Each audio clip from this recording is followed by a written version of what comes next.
Hey guys, I've gotten a lot of different comments and questions about my UI over time, and so someone recently suggested that I should just put together a video going over my UI, and well, that's what we're here to do today. We're going to start by going through my UI in game here first, both out of combat and in combat, and then at the end we'll also cover some screenshots of what my UI looks like in Raid and Mythic Plus. Everything that I talk about is going to be linked in the description below, but if I do miss anything, definitely leave me a comment and I'll get it updated. Starting out here with my out of combat UI, you can see most things are really just kind of the defaults in the game Blizzard UI.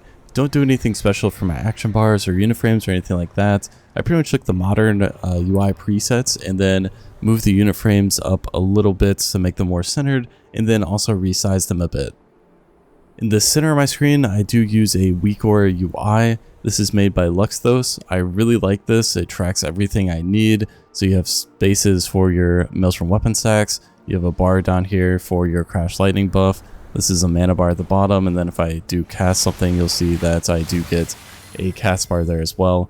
And then of course there's tracking for if I'm missing weapon imbue buffs and things like that. So if I put on my weapon imbues, you'll see that goes away. He makes these for every class and specialization, so I pretty much use his across the board. He also has a lot of customization you can do with these, so even if you don't like the order of, say, these buttons, there's built-in customization to allow you to rearrange this, so I do think his Weakor UIs are really nice. On the right side of my screen, I use details for my damage meter. This is probably the most common damage meter nowadays, so I'm sure you've seen other people in different videos using this or use it yourself already. Other than that, you can see on my mouse cursor, I do have a Weakor that adds this circle around my cursor. This is really just so I can easily find it when I am in combat. So if I'm either moving with my mouse like this or just panning my camera around, you see the mouse cursor disappears. This allows me just to know where my mouse is, so that way when I let go here, I know exactly where my cursor is going to be and exactly like how far I need to move it to click on something or do whatever I need to do. And other than that, I don't think I have a whole lot else out of combat. One thing you can see here is on the center of my screen, if I am casting because I'm targeted on myself, I get a Weakor that kind of tracks if my target is casting something that's interruptible. So I just use that as like a reminder to interrupt, or just to pay attention to when something interruptible is being casted. Other than that, I do have one other Weakor that's on the left side of my screen here, and that is a Thunderous Pause tracker. There's not really another way to track this in game, and the Weakor UI doesn't track this currently, so this just tracks the internal cooldown on Thunderous Pause because this was really useful for Synarth Prog for tracking, because the Thunderous Pause can drop the debuff of the web, so I definitely needed to track that for there. Outside of that, I don't know if this is super helpful or not, but it is kind of nice to know when that is available. And I think that's really it for my out of combat UI.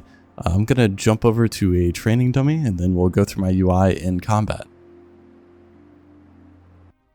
Alright, so if I go ahead and jump in combat here, you'll notice a few things pop up immediately. The first thing is on the left hand side, I have a tracker for Earthshield just to make sure that I have it on myself.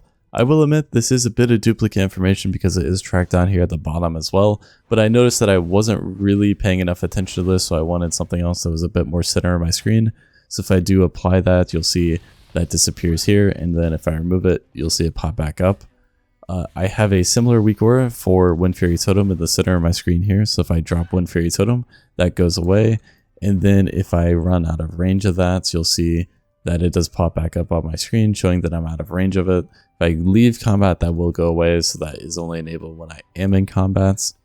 And then if I get back in combat, you'll see on the right side of my screen, I do have a tracker for my trinkets. This tracks any Dragonflight trinket in the game currently, and then if I do use my puzzle box, you'll see that there's a timer there for it as well. And then again, if I drop combat, this will of course drop off my screen.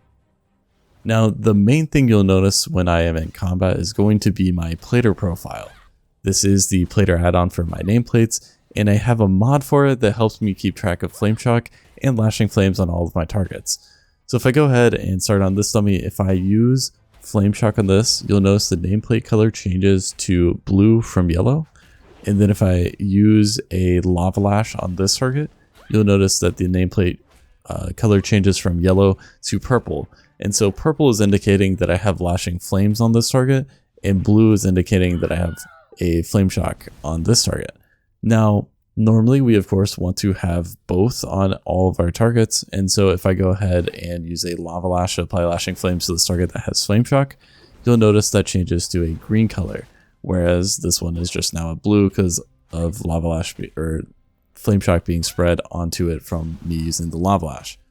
The other thing this mod is doing that you might have noticed is that when I have both lashing flames and flame shock on a target, the nameplate size actually gets reduced ever so slightly. And I thought this was really nice to have in Mythic Plus. And again, so if I use a flame shock here and then I use a lava lash on it, you'll notice the size changes and is reduced. And if I do it again, you'll see that that size drops there. I like this because it's a little bit easier if you do have a lot of targets and their nameplates stacked up. It's a little bit easier to kind of click between the ones that you're trying to cycle your lashing flames onto. And so I think that's really nice. You can, of course, disable that as well, or you could make the nameplate even bigger or smaller, has sizing options for it. And I think that's all I can show in combat here. One other thing actually is that I do have a weak aura on the center of my screen. Let me put down one fairy totem and get that away. It tracks my flame shock, and if my flame shock gets low enough here, you'll see it here at about 4 seconds. I get this indicator in the center of my screen, and that audible noise, if you could hear that, that just tells me the flame shock is about to fall off of my current target. Now, this is kind of tracked again here on this weak aura as well, but I found out that when I was running the physical build during like Taros prog or Broodkeeper prog, that I was letting flame shock fall off of my targets because I wasn't used to paying enough attention to it, because most of the time we are running the elementalist setup, and so you're getting those frequent lava lashes in and flame shock is pretty much constantly refreshed. But when I was running the physical build, I wasn't paying enough attention to that, so that's why I got that separate tracker for that. And I think that's about all I can show here, so I'm going to go ahead and jump over to screenshots of my raid and Mythic Plus UIs because I can show a few more things there. So starting out with the screenshots of my raid UI, this is from recent Razageth prog. The first thing you'll notice here is I have a weak aura just for tracking the current lust duration. I really only have this because some classes like Evoker, I find their lust spell kind of difficult to hear, so I just like making sure I know that we are in a lust window or not. Not a huge deal. The timer here is from DBM. This is what mechanic is coming up soon. There's more DBM timers down here. These are the mechanics that are a little bit farther out. I think once they hit 10 seconds, they move up to this section here. This weak aura right here, showing my healthstone and this missing icon here, I actually removed this recently. It was just there to kind of track my healthstones and health pots and things. It was left over from Shadowlands. I just never got a new updated version for Dragonflight, but I never really look at it anymore, so I just went ahead and removed that. On the left side here, you'll see this is a battle res tracker. So this is showing that we have one battle res available, and then it's 3 minutes, 52 seconds until the next battle res becomes available. So I just like keeping track of that. And then the left side here, this is actually healer mana percentage. So this is showing that this person has 78% mana versus this person with 92% mana. And then on the left side, this is my MRT notes or Mythic Raid Tools. Very common add-on in the Mythic raiding scene. So if you are doing Mythic raiding, you'll probably be using this. I keep this collapsed because there's not really any reason that I need to be reading through this during combat. And then on the bottom right side, you'll see this is a weak aura that shows my most recent spells casted. And so this is really just kind of nice if I'm rewatching my own video, or if someone's watching my videos and wondering what buttons I'm pressing, this is how you would keep track of what I'm actually pressing without having to follow along with what spells go on cooldown here. And I think that's the only raid specific things I really have here.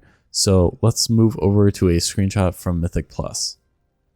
So on Mythic Plus here, the main thing you're going to notice is my party frames here on the left side.